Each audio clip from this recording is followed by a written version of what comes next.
La communauté d'Antioche se fait un plaisir de vous offrir cette nouvelle série.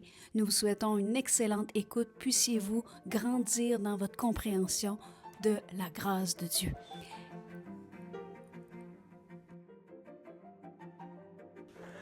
Bonjour et bienvenue à ce 24e cours de notre série sur s'affirmer dans notre identité en Christ pour une vie transformée. Aujourd'hui, on poursuit dans notre série sur le fruit de l'esprit, mais avant ça, je voulais prendre le temps de illustrer par la parole de Dieu un principe important quand on parle de bonté, de bienveillance, de fidélité. Et Julie me faisait remarquer comme quoi que dans le Seigneur, ces caractéristiques-là, même l'amour en soi, ça se doit d'être inconditionnel. Et ça veut dire quoi? Ça veut dire que ça dépend de toi et pas de ce que l'autre mérite. Ta fidélité, ton intégrité, ta loyauté, c'est pas parce que l'autre fait faillite que toi, tu dois faillir à ton engagement. Tu sais, la bonté, donc, c'est veiller, t'es bon, t'es cette bonté intérieure, tandis que la bienveillance veille sur l'autre, qu'il le mérite ou pas. Et c'est important parce que dans Josué, chapitre 9, vous savez, Dieu avait dit à Josué, tu vas rentrer dans le pays, tu vas chasser les habitants du pays, tu vas faire aucune alliance avec les gens du pays. Et dans Josué 9, il y a cet épisode dans l'histoire d'Israël où est-ce que les Gabaonites, qui est un peuple qui est des habitants du pays de Canaan, que Israël doit conquérir, qui va séduire, qui va tromper Israël. Puis tout ça se passe dans Josué chapitre 9, je vous recommande d'aller le lire. Au verset 1. À la nouvelle de ces choses, tous les rois qui étaient en deçà du Jourdain, dans la montagne et dans la vallée, et sur toute la côte de la Grande Mer, jusque près du Liban, les Hétiens, les Amoréens, les Cananéens, les Phérésiens, les Hétiens, les Jébusiens, s'unirent d'un commun accord pour combattre ensemble contre Josué. Les habitants de Gabaon, de leur côté, lorsqu'ils apprirent de quelle manière Josué avait traité Jéricho et Haï, eurent recours à la ruse et se mirent en route avec des provisions de voyage. Ils prirent de vieux sacs pour leurs ânes, de vieilles outres à vin déchirées et recousues. Ils portaient à leurs pieds de vieux souliers raccommodés et sur eux des vêtements, de vieux vêtements. Et tout le pain qu'ils avaient pour nourriture était sec et en miettes. Ils allèrent auprès de Josué au camp de Gilgal et lui dirent ainsi qu'à ceux d'Israël, nous venons d'un pays éloigné et maintenant faites alliance avec nous. Les hommes d'Israël répondirent à ces Héviens, peut-être que vous habitez au milieu de nous, et comment ferions-nous alliance avec vous? Ils dirent à Josué, nous sommes tes serviteurs, et Josué leur dit, qui êtes-vous et d'où venez-vous? Ils répondirent, tes serviteurs viennent d'un pays très éloigné sur le renom de l'Éternel, ton Dieu, car nous avons entendu parler de lui et de tout ce qu'il a fait en Égypte, et de la manière dont il a traité les deux rois, les Amoréens. Et nos anciens et tous les habitants de notre pays nous ont dit, prenez avec vous des provisions pour le voyage, allez au-devant d'eux, et vous leur direz, nous sommes vos serviteurs, et maintenant faites alliance avec nous. Et là, regardez verset 14, ça dit, les hommes d'Israël prirent de leurs provisions, et ils ne consultèrent point l'Éternel. Josué fit la paix avec eux et conclut une alliance par laquelle il devait leur laisser la vie, et les chefs de l'assemblée le leur jurèrent. 3 jours après la conclusion de cette alliance, les enfants d'Israël apprirent qu'ils étaient leurs voisins et qu'ils habitaient au milieu d'eux. Alors ils se sont rendus compte de leur tromperie. Et ce qui est incroyable dans ça, c'est que Dieu va dire à Israël qu'ils sont obligés d'honorer l'alliance qu'ils ont faite malgré la tromperie des Gabaonites. Et c'est important parce que du temps de David, et là on est des siècles plus tard, Du temps de David, il y eut une famine qui dura 3 ans. David chercha la face de l'Éternel et l'Éternel dit, c'est à cause de Saül et de sa maison sanguinaire, c'est parce qu'il a fait périr les Gabaonites.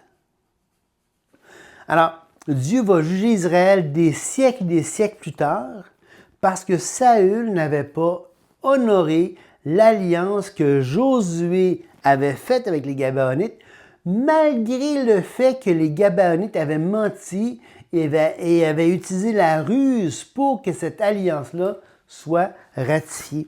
Alors, c'est ça l'intégrité, c'est ça la fidélité. La fidélité et l'intégrité sont essentielles. Et vous voyez l'idée derrière ça, derrière ces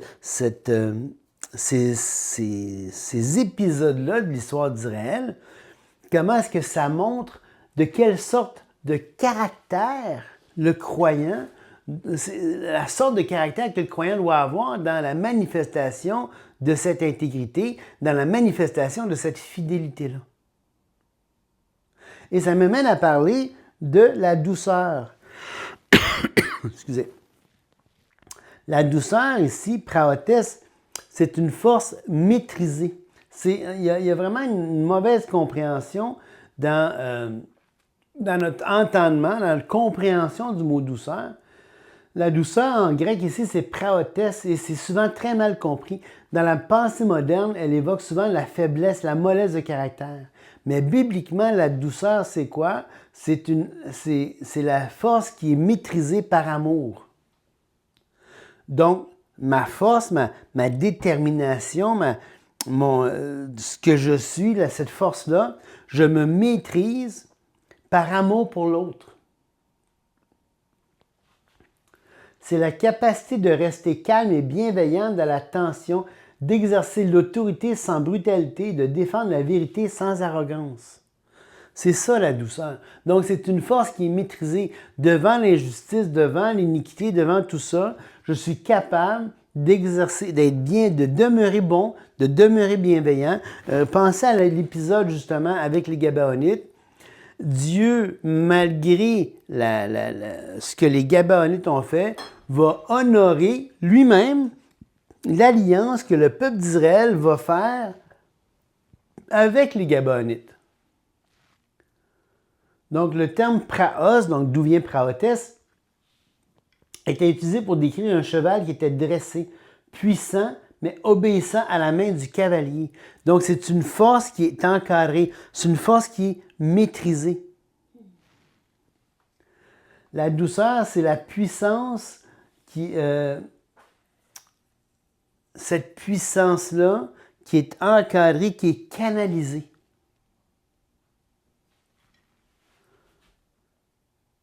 Christ va se décrire lui-même comme étant tout. Il va dire dans Matthieu 11, 29, « Prenez mon joug et vous recevrez mes instructions, car je suis doux et humble de cœur, et vous trouverez du repos pour vos âmes. » La douceur de Jésus n'est jamais manifestée comme une passivité. Et ça, c'est une constance dans tous les éléments qu'on a vus depuis le début du cours, depuis surtout la deuxième partie du cours, quand on a vu toutes les caractéristiques de notre marche avec le Seigneur. C'est jamais de la passivité. C'est toujours une décision, c'est toujours une action décisive, c'est toujours une décision volontaire d'agir pour l'autre, d'agir en fonction de ce que la Bible nous demande.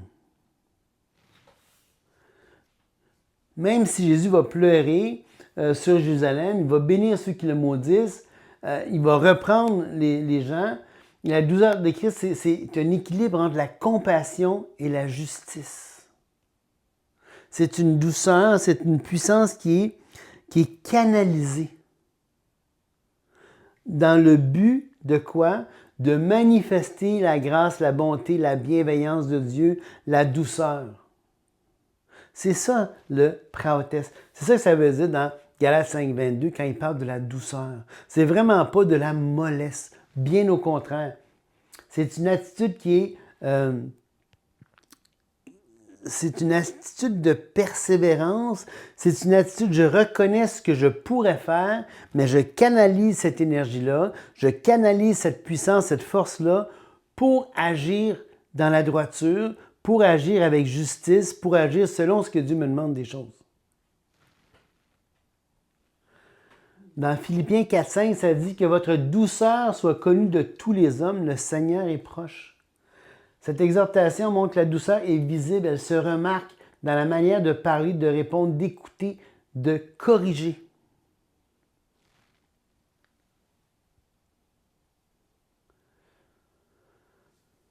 Dans 2 Timothée 2, 24 et 25, ça dit « Le serviteur du Seigneur ne doit pas avoir de querelle, il doit être doux envers tous, propre à enseigner, patient, redressant avec douceur les adversaires. » Encore là, on a cette notion de pouvoir redresser l'autre. C'est une puissance qui est canalisée pour redresser l'autre.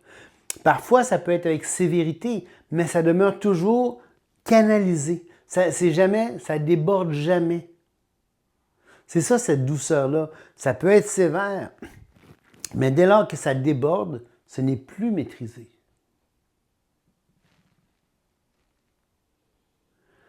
La douceur rend la vérité persuasive.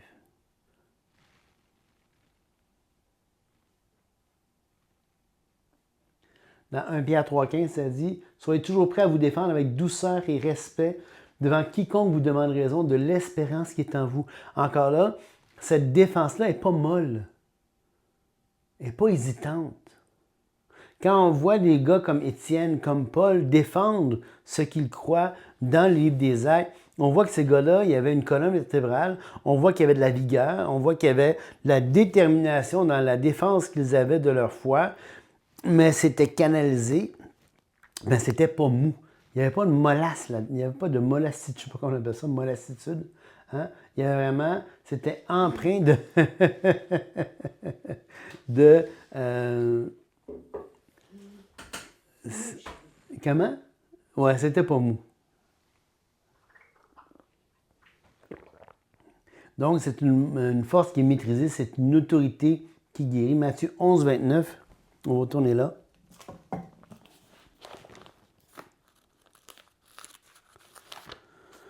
Je pense que c'est le passage qui dit où est-ce que... Venez à moi, vous tous qui êtes fatigués et chargés, je vous donnerai du repos. Prenez mon joug sur vous et recevez mes instructions, car je suis doux et humble de cœur, et vous trouverez du repos pour vos âmes. Alors, cette douceur-là va permettre aux gens qui viennent vous voir de trouver du repos. Parce qu'ils savent que vous êtes fort, que vous êtes forte, et que dans cette force-là, ils peuvent trouver, eux, du repos. Et ça nous amène à parler de la tempérance. Qu'est-ce que c'est la tempérance? C'est important parce qu'on a parlé que la douceur, c'était une puissance qui était maîtrisée. C'est une puissance, c'était quelque chose qui était... C'est une attitude qui est claire, qui est déterminée. La douceur, c'est ce qu'on a vu. Hein?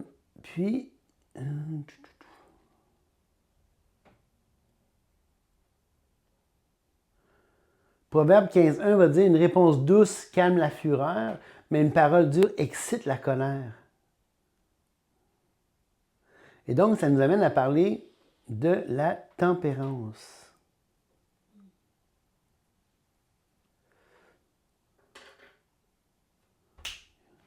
Je cherche mes notes sur la tempérance. Oui, mais tasse-toi un peu, t'es de moins en moins dans l'écrit. Amène ton... Tu peux tasser ton... Rapproche-le.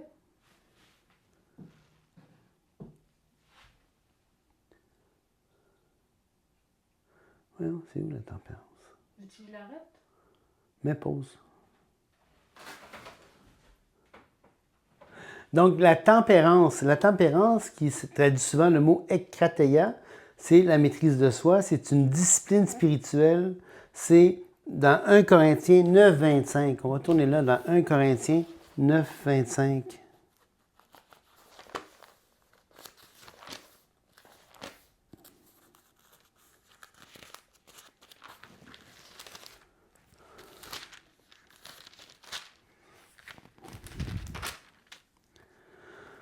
Ça dit, ne savez-vous pas, verset 24, verset 23. « Je fais tout à cause de l'Évangile afin d'y avoir part. Ne savez-vous pas que ceux qui courent dans le stade courent tous, mais qu'un seul remporte le prix? Courez de manière à le remporter. Tous ceux qui combattent s'imposent toute espèce d'abstinence, et ils le font pour obtenir une couronne corruptible, mais nous le faisons pour une couronne incorruptible. Donc, il dit, moi donc, je cours non pas comme à l'aventure, je frappe non pas comme battant l'air, mais je traite durement mon corps et je le tiens assujetti, de peur d'être moi-même désapprouvé. » Alors, cette tempérance, c'est quoi? C'est cette capacité de se maîtriser, c'est la capacité de maîtrise de soi qu'on voit clairement établie dans 1 Corinthiens 9, 25 à 27, justement. La maîtrise de soi, c'est ce fruit de l'esprit qui va couronner le fruit de l'esprit qui se termine avec la tempérance. Cette ekrateia-là, cette capacité de se maîtriser soi-même, d'avoir le contrôle de soi, la maîtrise de soi. Et c'est pour ça que ça vient bien après ce qu'on vient de voir sur Praotes. Praotes, c'est cette énergie, cette puissance canalisée.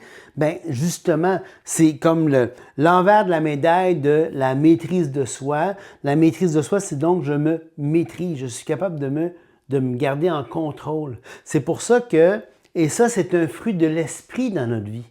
C'est pour ça que cette idée-là qu'on entend parfois dans certains milieux, qu'on entendait souvent, en tout cas avant, de dire qu'on est ivre de l'esprit, qu'on perd contrôle parce que on est rempli de l'esprit, c'est absolument contraire aux Écritures. Le Saint-Esprit, le fruit de l'esprit dans notre vie, c'est un contrôle encore plus grand de nous-mêmes. C'est une maîtrise encore plus grande de nous-mêmes. Et ça, donc, c'est important. Paul va utiliser justement dans 1 Corinthiens 9, 25 l'analogie de l'athlète qui va s'imposer toute espèce d'abstinence. Le croyant doit discipliner son corps et son esprit pour ne pas être disqualifié spirituellement. Donc, on doit se discipliner. On doit apprendre la discipline. Et ça, c'est ça la tempérance. Cette croissance dans une discipline de plus en plus grande. Dans 2 Pierre 1,6, ça dit « Joignez à la connaissance la tempérance et à la tempérance la patience. » Donc, c'est une action active de notre part, c'est une décision active, une décision volontaire de joindre à la connaissance. Évidemment, la connaissance, c'est la base de tout dans le Seigneur, puisque c'est la Bible qui doit nourrir, c'est le matériau essentiel pour que le Saint-Esprit puisse travailler dans ma vie. Donc, le matériau, je dois joindre à la connaissance la tempérance. Je dois joindre donc la maîtrise de soi. Dans Proverbe 25-28, ça dit « Celui qui ne sait pas se maîtriser est comme une ville démantelée et sans muraille. » Sans tempérance, l'homme et la femme deviennent vulnérables à la tentation, vulnérables à une foule de choses. La tempérance, la maîtrise de soi, c'est quelque chose qui s'apprend, c'est quelque chose on doit tenir en bride notre corps, comme on doit tenir en bride notre langue, va nous dire Jacques. Dans 1 Thessaloniciens 4, 3 et 4,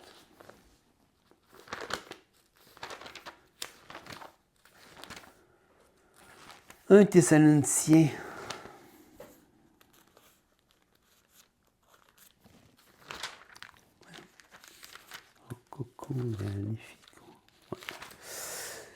1 Thessaloniciens 4. Ce que Dieu veut, c'est votre sanctification, c'est que vous vous absteniez de la débauche, c'est que chacun de vous sache posséder son corps dans la sainteté et dans l'honnêteté. Donc, chacun de vous sache posséder son corps. On doit posséder, on doit être en mesure de gérer qui on est physiquement. Dans Proverbe 29, 11,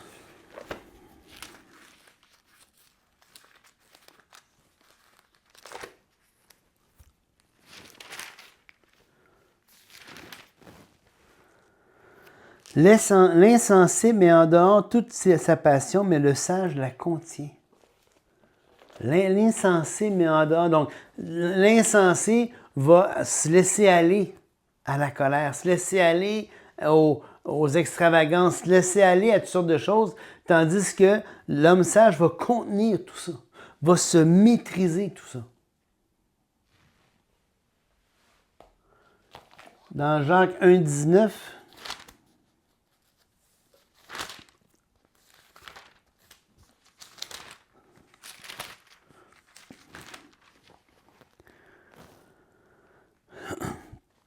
sachez-le, mes frères bien-aimés, ainsi que tout homme soit prompt à écouter, lent à parler, lent à se mettre en colère. Car la colère de l'homme n'accomplit pas la justice de Dieu. C'est pourquoi, rejetant toute souillure et tout débordement de méchanceté, recevez avec douceur la parole qui a été plantée en vous et qui peut sauver vos âmes. Donc, on voit vraiment comment est-ce que la douceur, comment est-ce que tout ça va ensemble avec la maîtrise de soi, donc avec ce contrôle de soi-même.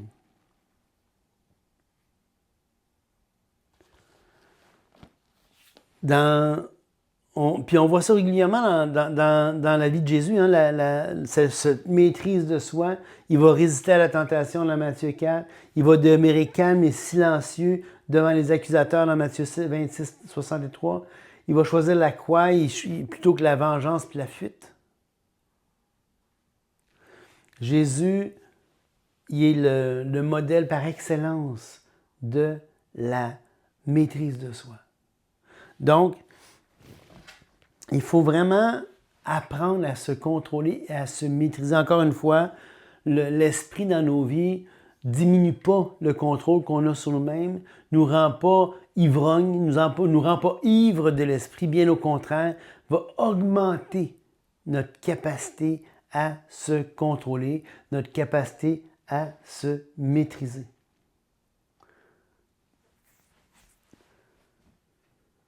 Et donc, on vient voir toutes sortes d'aspects au fruit de l'esprit. Hein, des aspects vraiment importants. Des aspects où est-ce qu'on voit que le Saint-Esprit dans nos vies va produire ça dans nos vies. Et encore une fois, il faut collaborer avec le Saint-Esprit. Il faut collaborer avec Dieu pour que ça soit produit dans nos vies. Il faut collaborer comment? Comment? Mais premièrement, par l'étude de la parole de Dieu. Étudier la parole de Dieu va produire un fruit en nous. Et les études le montrent. Hein, une fois, c'est pas suffisant. Une fois par semaine, c'est pas suffisant. 2 fois par semaine, c'est pas suffisant. 3 fois par semaine, c'est insuffisant. Et là, je ne vous parle même pas. Et les études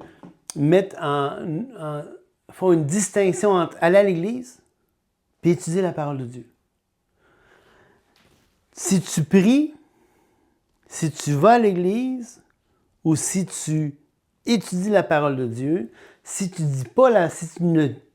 n'étudies pas la parole de Dieu 4 fois par semaine ou plus, tu as beau aller à l'église, tu as beau recourir à la prière, la modification, la transformation de ta vie est jamais comme si tu étudies la parole de Dieu plus que 4 fois par semaine. Les études sont claires. Donc, je ne dis pas ça pour ne pas aller à l'église. Ça fait une transformation dans la vie du croyant, aller à l'église. Ça fait une transformation, avoir recours à la prière dans la vie du croyant. Mais c'est jamais équivalent. Toute chose étant égale, c'est la parole de Dieu. Quand on étudie la parole de Dieu plus que 4 fois par semaine, quand on plonge dans les paroles de Dieu, et pas juste la lire d'une manière distraite, là.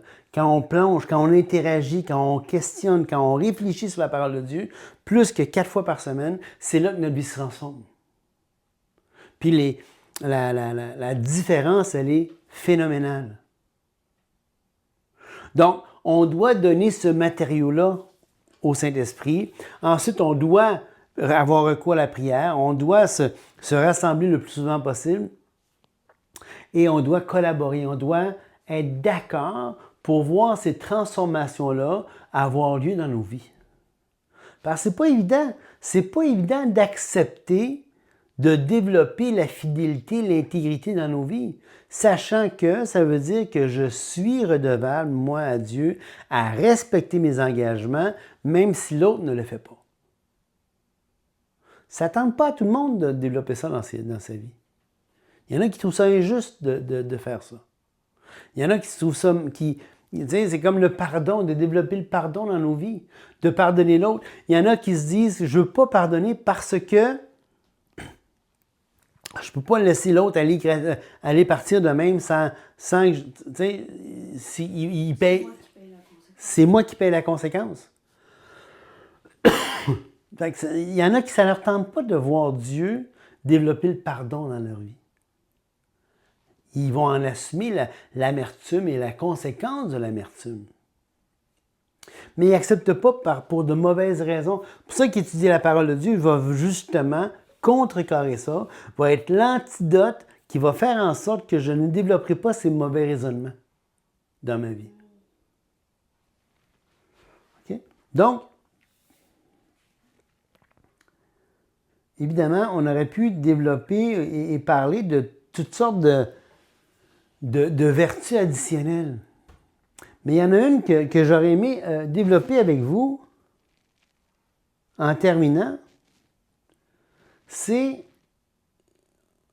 un autre mot traduit par douceur dans la Bible, qui est parfois traduit par douceur, et c'est le l'épieikeia. L'épieikeia, qu'est-ce que c'est? C'est la vertu on pourrait dire, de la maturité spirituelle. Dans Luc 6, 36, ça dit « Soyez miséricordieux comme votre Père est miséricordieux ». L'esprit de l'épieikeia, c'est ça, c'est de développer cette miséricorde. L'épieikeia, le sens du terme, c'est, parfois c'est traduit comme équitable, comme modération, comme indulgent. Dans le grec classique, c'est la vertu qui va... c'est cette... Il y en a qui vont dire que c'est la justice qui contrecarre les injustices de la justice. Hein? C'est cette modération, cette attitude morale qui va dépasser l'application stricte de la loi. Parce que parfois, quand tu appliques de manière stricte la loi, ça cause des injustices. Donc, parfois, la loi, de la façon qu'elle est, si elle est strictement appliquée, ça peut produire des problèmes. Si, par exemple, la loi sur le stop, l'arrêt stop, hein, ici au Québec ou ailleurs en Amérique, je pense que c'est pas mal pareil partout, au stop, il faut que tu arrêtes au coin d'une rue où est-ce qu'il y a un arrêt stop et tu dois arrêter 2-3 secondes. En tout cas, il faut que ta roue arrête complètement et après ça, tu peux repartir. Ça, c'est la loi. Oui, mais c'est parce qu'avant de repartir, il faut que tu regardes. Il faut que tu regardes, il faut que tu t'assures que c'est correct. C'est pas parce que tu as fait ton stop que tu peux aller de l'avant. Il faut que tu sois sage dans l'application de la loi. S'il y a une pièce où est-ce qu'il y a des serveurs, par exemple, il y a des ordinateurs, puis qu'on n'a pas le droit de rentrer de breuvage dans cet endroit-là, ou qu'on n'a pas le droit d'apporter aucun breuvage, puis quelqu'un s'évanouit, puis quelqu'un ne se sent pas bien, puis quelqu'un y apporte, je ne sais pas, mais quelqu'un qui est diabétique doit avoir un jus de fruits pour remonter son sucre dans le sang, tu n'as pas le droit de breuvage, mais tu l'apportes, tu violes, entre guillemets, le règlement en vue de protéger la personne. C'est ça l'épieikeia, c'est cette capacité de faire la part des choses. C'est vraiment une vertu qui est importante de développer. Donc, c'est être équitable, modéré, indulgent. Ça veut dire justement, c'est la justice supérieure à la justice légale. Une équité animée par le besoin de bienveillance. Dans Philippiens 4.5, que votre douceur soit connue de tous les hommes, épieikès. Paul exhorte les croyants à manifester cette disposition d'esprit aimable et raisonnable, une modération qui reflète notre proximité avec le Seigneur. L'évêque doit être modéré, ou le pasteur doit être modéré dans 1 Timothée 3.3. Il doit être modéré, pacifique, désintéressé. Épieikeia décrit une autorité empreinte de patience et de grâce. C'est pas quelqu'un qui va appliquer le règlement de manière stricte, qui va dire non, c'est comme ça, c'est comme ça. Non, il va être modéré dans son application de la justice en vue de s'assurer qu'il n'y ait pas d'injustice causée par la justice. Dans Tite 3.2, ça dit qu'il ne médise de personne, qu'il soit pacifique, modéré, encore une fois épéikéis, montrant une parfaite douceur envers tous les hommes. Donc, c'est une vertu qui s'oppose à être querelleur. Tu sais, il y en a qui sont vraiment pointilleux, il n'y a aucune flexibilité dans leur personne. Ils sont incapables de faire la part des choses. Si le texte dit ça, c'est le texte qui dit ça, point final, une barre. Par ailleurs, ces gens-là sont souvent très rigoureux, et c'est correct. Mais en même temps, ils doivent pouvoir faire, il faut qu'un croyant soit capable de faire la part des choses. Dans Jacques 3,17, la sagesse d'en haut est premièrement pure, ensuite pacifique, modérée, conciliante. Donc, c'est le fruit de la sagesse d'en haut, cette épieikeia, cette douceur, cette modération. Dans le Nouveau Testament, ça incarne la bienveillance qui va justement tempérer la justice, qui va tempérer une justice trop stricte. Elle refuse la rigidité légaliste. Elle recherche la restauration plutôt que la condamnation. Elle reflète le caractère de Dieu qui est lent à la colère et riche en bonté dans le psaume 103, verset 8. L'épieikeia ne nie pas la justice, et ça c'est important. Ce n'est pas une négation de la justice. C'est reconnaître que la justice, elle est droite, elle a sa place, il faut agir avec justice, il faut agir avec droiture, mais parfois, la justice et la droiture vont causer des injustices. Et c'est là qu'il faut que dans la sagesse des choses, on puisse agir pour justement modérer l'application de la justice.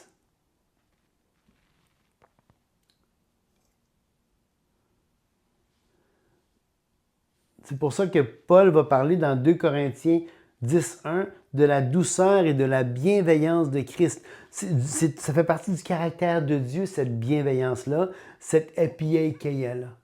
Cette bienveillance qui modère la justice. Donc, dans les relations humaines, epieikeia va nous inviter à juger avec compréhension, à agir avec sagesse dans les situations qui la requièrent. Il faut faire la part des choses, faire la part des circonstances et vraiment prendre en considération l'autre dans l'application des règles de la justice. Donc, l'épieikeia va s'opposer au fanatisme, va s'opposer à la dureté doctrinale, va s'opposer à tout ce qui est une application trop stricte de la justice. Okay. Donc, ceci étant dit, on termine là et la prochaine fois, on vous revient pour couronner l'ensemble du cours. Que Dieu vous bénisse abondamment. Au revoir.